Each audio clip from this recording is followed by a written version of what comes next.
উত্তর ২৪ পরগনার মিনাখায় এক মর্মান্তিক দুর্ঘটনায় প্রাণ হারালেন এক প্রবীণ। বাজার করে বাড়ি ফেরার সময় ১২ চাকা বিশিষ্ট একটি ডাম্পার গাড়ির নিচে পিষে মৃত্যু হয় বছর ৭০-এর নুরো মোল্লার।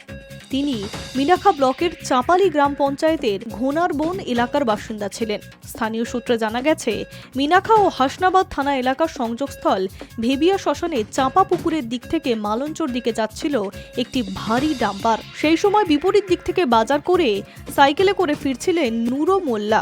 আচমকা একটি ট্রাক তার সাইকেলে ধাক্কা মারলে তিনি রাস্তার ওপরে ছিটকে পড়েন এবং ঠিক তখনই ডাম্পার চাকার নিচে পিষ্ট হন।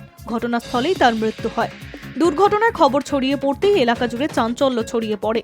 স্থানীয়রা দ্রুত ছুটে এসে পুলিশে খবর দেন। মিনাখা থানার পুলিশ এসে মৃতদেহ উদ্ধার করে ময়না তদন্তের জন্য পাঠায়। স্থানীয়রা অভিযোগ তুলেছে, ওই রাস্তায় ভারী যান চলাচল বেড়ে যাওয়ায় প্রতিনিয়ত দুর্ঘটনার আশঙ্কা তৈরি হচ্ছে। দ্রুত গতিতে চলা ডাম্পার ও ট্রাকের দৌরাত্মে সাধারণ মানুষ আতঙ্কে ভুগছে। প্রশাসনকে ট্রাফিক নিয়ন্ত্রণ ও সুরক্ষামূলক ব্যবস্থা নেওয়ার দাবি জানিয়েছে এলাকাবাসী। একদম জায়গায় বাড়ি খেয়ে পড়ে গেছে। কি মারা গেছে কি? হ্যাঁ, এই দুজনা ছিল আর একজন তোমার পড়ে সাইডই লেগেছে। হ্যাঁ, আর এলো স্পট ডেটে। যার লেগেছে সে কি হসপিটালে? যেটা লেগেছে এখানে দাঁড়িয়ে ছিল।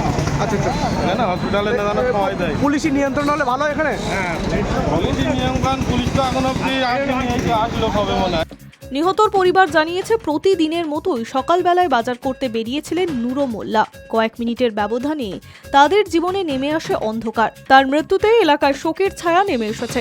স্থানীয় জনপ্রতিনিধিরা ঘটনাস্থলে এসে পরিবারটির পাশে থাকার আশ্বাস দিয়েছে। কোন ডাম্পারের নিচে এসে ব্যক্তিটির মৃত্যু হয়েছে সবকিছু তদন্ত করছে পুলিশ। ময়না তদন্তের পর দেহ পরিবারের হাতে তুলে দেওয়া হবে বলে জানিয়েছে পুলিশ।